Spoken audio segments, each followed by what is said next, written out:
afternoon class. How are you?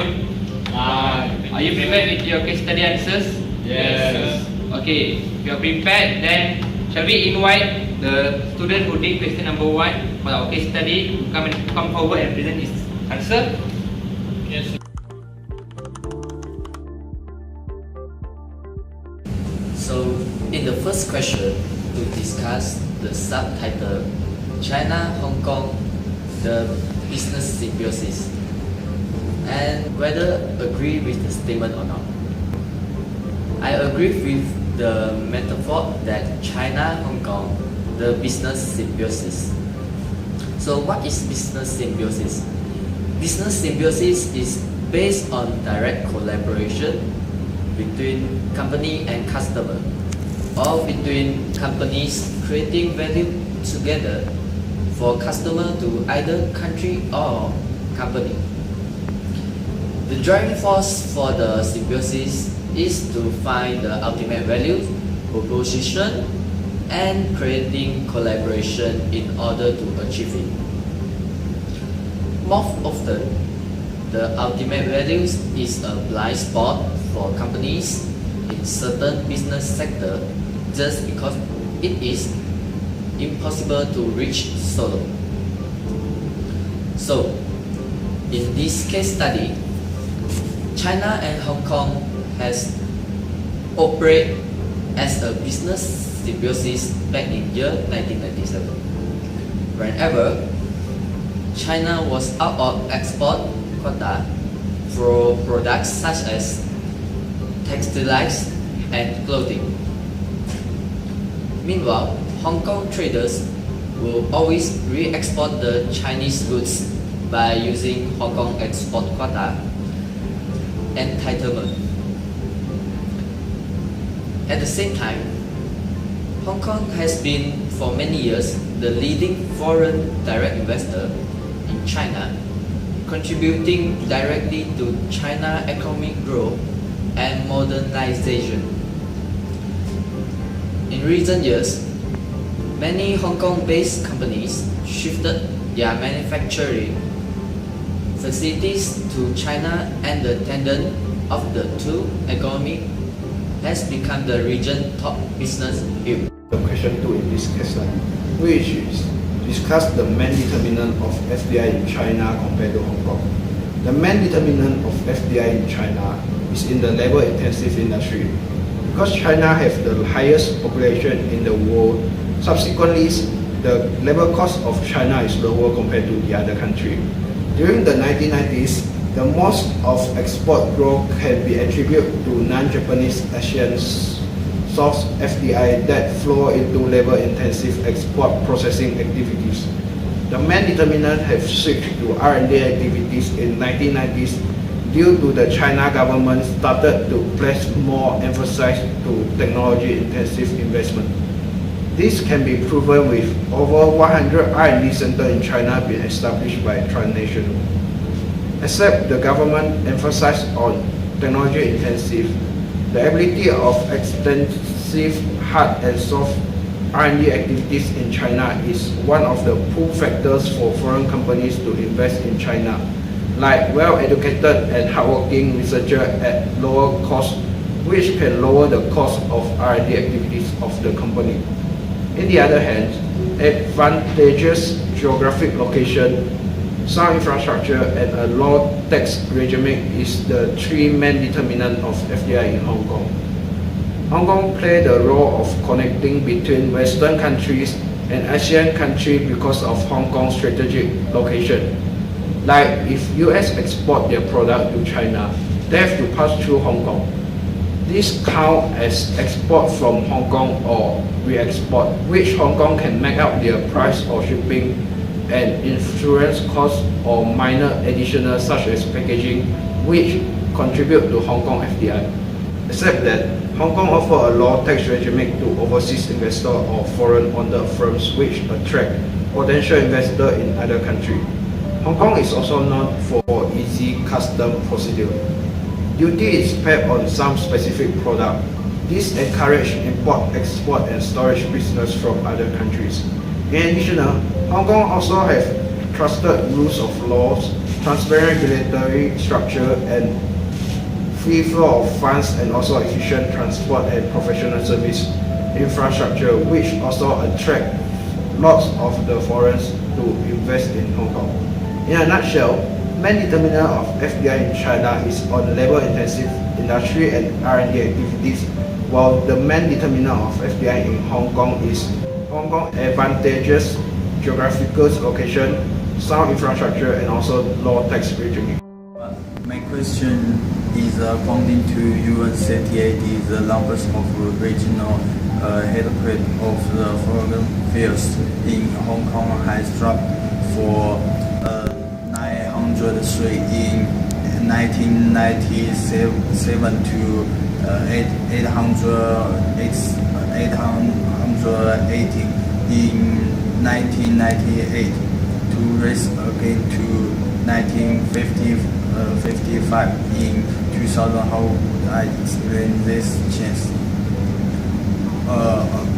According to UNCTAD, the numbers of regional headquarters of foreign affairs in Hong Kong has dropped for 903 in 1997 to 818 in 1998. Is a record ever from the econometric oil for 1997 to 1998. During the economic crisis, Hong Kong interest rate had to be kept low in order to remain in line with the U.S. interest rates under the like exchange rate. Even though Hong Kong experienced had inflation, the recurrent real interest rate and capital inflows. The number of the relation headquarters of the foreign affairs in Hong Kong raised back to 855 in 2000. There are four main reasons that cause this incident happen, which is the recovery from the economy through oil. Transnational corporations planning to invest in mainland China have been parking funds in Hong Kong. Increased reference major cross-border major and constant in, and this is an important of spread to FDI into and out of Hong Kong. Fourth question. The fourth question is, what we have in China is rosy macro but lousy micro. Discuss this statement.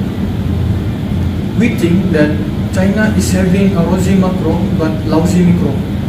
Rosy macro refer to a situation when a country experiencing a good or positive macroeconomic situation.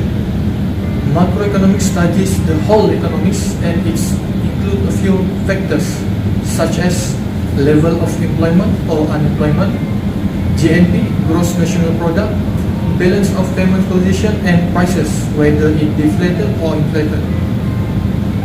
Macroeconomics also covers the role of fiscal and monetary policies, economic growth, and determination of consumption and investment levels. On the other hand, lousy micro refer as a situation when a country experiencing a negative macroeconomic situation. Unlike macroeconomics, microeconomics studies only single factor. In this case study, we can see that China's economy is good in big picture, but when analyzed in details, most analysts found out that investment in China is not a good choice for investors, such as foreign investors. The reason of having the rosy macro but lousy micro is because the booming economic growth of China not only make the country as the world's largest economic country, but also make it progressively bigger in the future. But all this economic growth is not necessarily translated into single corporate profits, and with the cutthroat situation in many domestic sectors. This situation becoming worse when the World Trade Organization (WTO) membership is likely to get even fiercer, eroding companies' pricing power still further. So, foreign investors need to choose a very good performance company stock in order to stand the best chance of earning from investment. Investors are advised to concentrate more on companies with a strong and growing consumer brand presence in China. For example, a Hong Kong listed clothing retailer, Giordano, with annual mainland sales growth in excess of 30%. In addition, risk-averse investors who want direct and dependable exposure to economic growth in China, the infrastructure sector still offers some promising opportunities. Today I will talk about the question number 5, which is talking about FDI and portfolio investment in China and Hong Kong. Which form of investment that you think is more volatile? First, portfolio investment is investment in an assortment of range of security or other type of investment style to spread the risk of possible loss due to below expectation performance of one or a few of them. Foreign direct investment is an investment made by the company or individual in one country in business interest in another country in the form of either establishing business operation or acquiring business assets in the other countries, such as ownerships or controlling interest in foreign company. The answer for the portfolio investment is much volatile than FDI investment. It is because FDI in China represent long-term commitment of foreign investor and relatively stable compared to portfolio investment, which are volatile, especially in this young era of globalization. Otherwise, portfolio investment remained limited, although it was on the increase in 1997, amounting to 12% of external financing. It is showed that in China, the share of FDI is much larger and the share of foreign zone much smaller than in Asian countries. Moreover, the importance of portfolio investment is much lower in China than the other developing countries.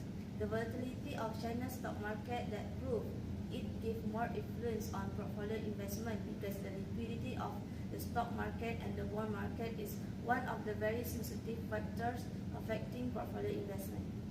Talking about the stock market as well, China's stock market are also the world's best performing, but for the international investors, playing stock market in China can be frustrating and unrewarding games.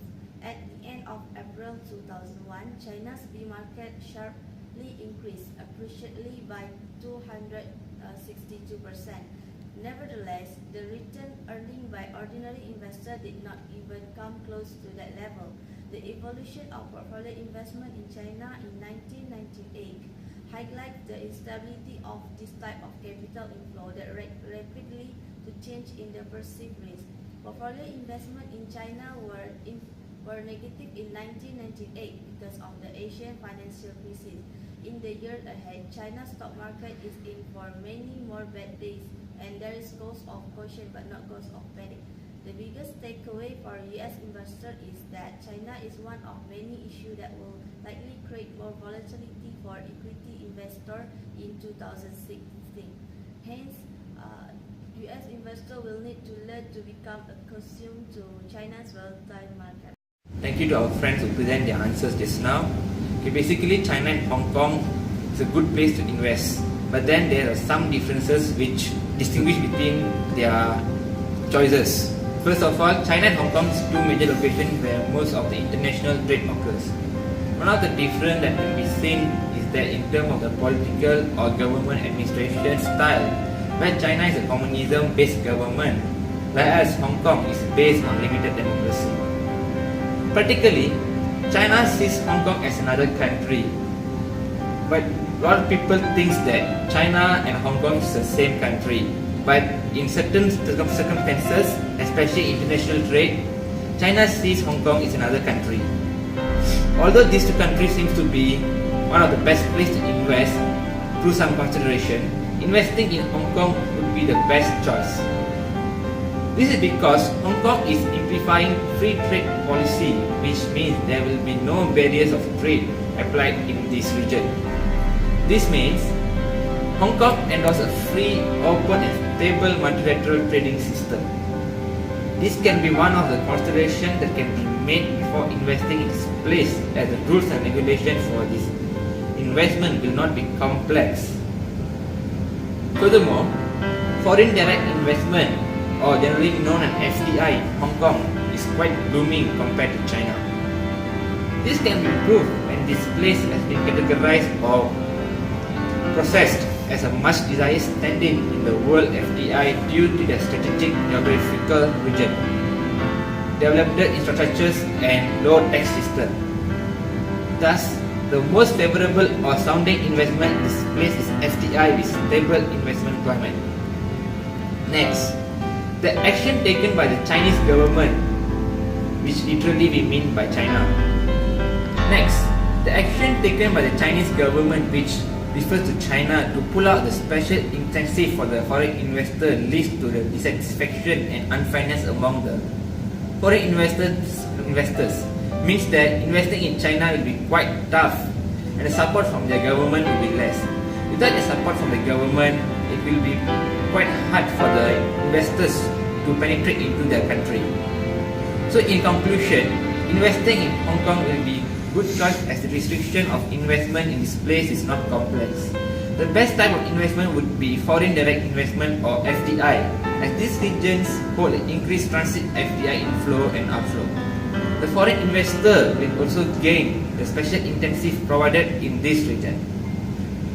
Thank you students, we will see you in next class. Bye, take care.